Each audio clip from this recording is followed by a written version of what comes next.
Okay, so am I the asshole for blocking my ex when she broke up with me? My 19 male, ex-girlfriend, 20 female, of 3 years broke up with me Sunday night over text. She told me that she felt like my lack of ambition was holding her back and she needed to move on with her life because she felt like I didn't value her. When she sent me that, I just sent okay and blocked her and fell asleep shortly after. I did not block her friends and had loads of messages yesterday morning when I woke up. They were asking me to unblock her and to talk to her. My sister, 20 female, is also friends with my ex-girlfriend, and she told me that my ex was hurt by my sudden blocking and that she still wanted to talk to me for closure and wanted to make sure I was okay. I told my sister that I was okay and that I didn't want to talk to my ex, but would like it if she could tell her that I appreciate her checking on me. My sister was not happy with this and told me that it was a hard decision for my ex and... Sorry. There's nothing funny happening. You're dying. My sister was not happy with this and told me that it was a hard decision for my ex and she just wants to talk to me. I again told her that I was fine and that I'd rather not.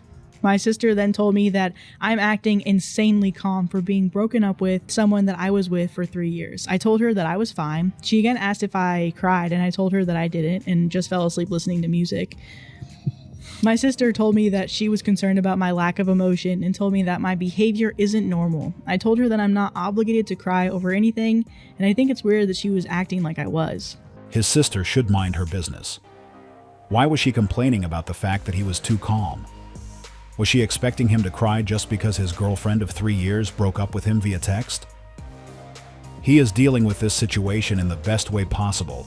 There is no need to bring more drama to his life. His ex decided to leave and he gave her what she wanted, and she should be happy. My sister once again told me that it wouldn't hurt to have one conversation with my ex because she was still worried about me and wanted to stay friends. I once again told her that I was fine and I didn't want to talk to her. She told me that my lack of compassion is psychotic. That pissed me off, so I started ignoring her and eventually she left me alone. This morning when I woke up, my sister sent me a bunch of text messages again, so I blocked her. And because of this, she went and told our parents and they are upset with me for blocking my ex without communicating first. They said that we've been together long enough and they thought of her as a second daughter. I was just aggravated at this point. So confused. And told them that I'd appreciate if they mind their business, but they didn't stop, so I told them that I wouldn't hesitate to block them too if they continue, crazy, which caused them to stop. They apologized to me and told me they didn't mean any harm, but it just felt like it was inconsiderate of me to block her without talking about it first, but they won't press me to talk to her if I don't want to. And then top comment before we get to the reaction, somebody said, nobody putting the point that she broke up with him via text. A 3-year relationship? What the fuck? Right? She broke up via text, but now she want to do all this talking. She got what she wanted. Closure for what? She cannot create a storm and then get mad when it rains. If she wanted to talk, she shouldn't have done it over text. She broke up with him. If he doesn't want closure, that's it. Period and done. She wanted him to fight for her. Don't play the games they be on. Keep your peace. One thing most will probably agree on is that he displayed a high level of maturity because only those who reached that level can be this calm when dealing with this type of situation.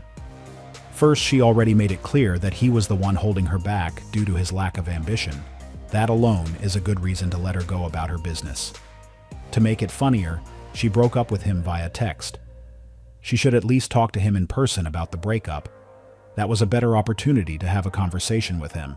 Not now that things already ended. What makes this story confusing is that she got what she wanted, but now she is mad that he wants to cut communication. Isn't she the one who was complaining about being with someone who was holding her back? Now she had the chance to move forward without his weight, but apparently she was not happy about it. I think what got her the most was his cold reaction. She knows it indicates that he checked out long ago. She wanted to see him trying to fight for their relationship. Maybe it would have made her feel better, but he no longer wanted any part of it. He was out for good. What made it more interesting was the closure part. Why was she still talking about closure when things were already defined? It would have made more sense if he was the one who brought it up. While she thought she was the one who didn't see a future with him, he had the same conclusion a while ago, and it's visible in his reaction. Date them all. Every single one of them. The ones that like you, the one that think they like you, the one that think they're about to smash, date them all.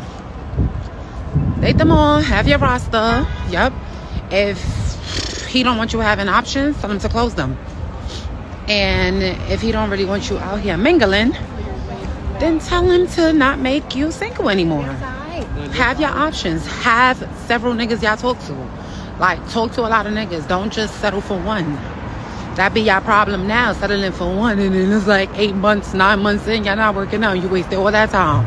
Girl, let me tell you, 3 months. That's the most a nigga gotta get from you to know where y'all stand officially. And if he's still like, oh, I'm going with the flow, drop him and move on to the next. Yep, I don't care. Date them all, sis. Date them all until the one that comes around and trying to close that option for you. Okay? Are single until somebody puts a ring on it. I don't care what nobody say. You are single till taken. So, date them all, okay? Date them all. Stay mysterious until he's serious. Took me a while to grasp this, but this is exactly where I'm at. Single until proven married. Thank you for this, sis. I've been trying to figure out how to do this. I can't even find one. She's 36 plus, still thinking like a 20-year-old. This is one of the most efficient ways of losing a quality prospect. A lot of them don't know it. But most guys who have a certain level of knowledge when it comes to dating and relationships are able to detect when the person they are talking to is also giving attention to other people. It's not hard to identify someone who is trying to juggle their time between a few people, and this is something those who know the game are good at, and they will be out so quickly.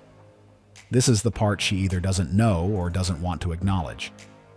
The best part was the comment section, which was full of women agreeing with her message, not knowing that it would get the opposite result, especially if they were expecting to find a guy of a certain caliber. What are they expecting him to do once he realizes that she is also talking to other guys? He will get out of there really fast, and this is what she forgot to mention. Look, I don't know need to hear this, but I'm dating for love, not for money. So if you want to go 50-50 with me, that's cool, okay? Because I was doing 100 by myself. I'm talking about I'm out here. So if you want to do a little 50-50, stop listening to them. They want you to do 100, forget them, okay? I'm here to do 50-50 with you, okay? We can split it all down the middle. I'm talking about everything. Everything. Just let me know. Like, for real, let me know. Because, you feel me? Let me know. A girl that asks for nothing deserves everything. It's this type of way of thinking that makes me want to go 60-40.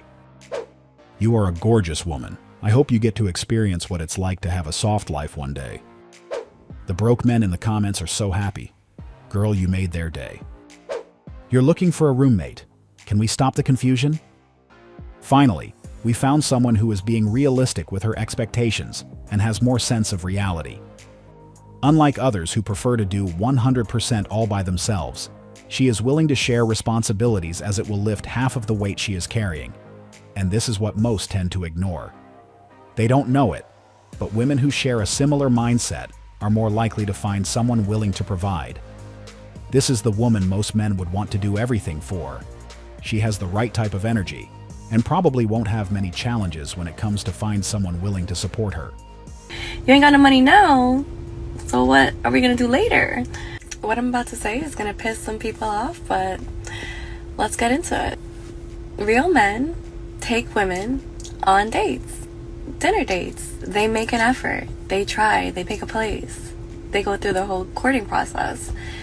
Boys will ask you to go for drinks or coffee because they're low effort and they're on a budget. And it's a low budget because they're trying to meet as many girls as they can without spending a lot of money. But high quality men who recognize high quality women and the effort that they take into getting ready for a nice date, that they will take you somewhere nice. She probably wants someone to take her places she wouldn't go by herself. If you're on a budget, you shouldn't be dating. Okay, get yourself together so that you're no longer on a budget before you bring anybody else into your bullshit. Doesn't that just make sense? Like, everybody is on a budget. You just want an extravagant budget that 99% of men can't afford. I want to make something clear, and I know most would agree with me on this. Anytime a sentence starts with real man, we already know the rest of the sentence won't make any sense. And this video just proved it. What does real man have to do with spending money on people we don't know? Those who are genuinely interested in getting to know each other won't mind if they meet at the park or just for a simple coffee. Why would a guy spend his hard-earned money on a dinner with someone he probably won't see again? It seems to be bad money management, and this is why she is using the real men strategy to get those who are smart with their money to spend on them. But fortunately, it probably won't work as they rarely make bad decisions when it comes to their spending. This is a well-structured strategy. She even used boys to refer to those who are willing to go on a coffee date. And I know some guys will be willing to make some adjustments because they don't want to be considered boys. But don't let this video influence you, as there is nothing wrong with a coffee date. The best part was when she stated that if a guy is on a budget, he shouldn't be dating. But she forgot to acknowledge that she is the one who is focused on someone else's pocket. This is all for today's video, and we hope you like it. Make sure you check our channel tomorrow for another great content.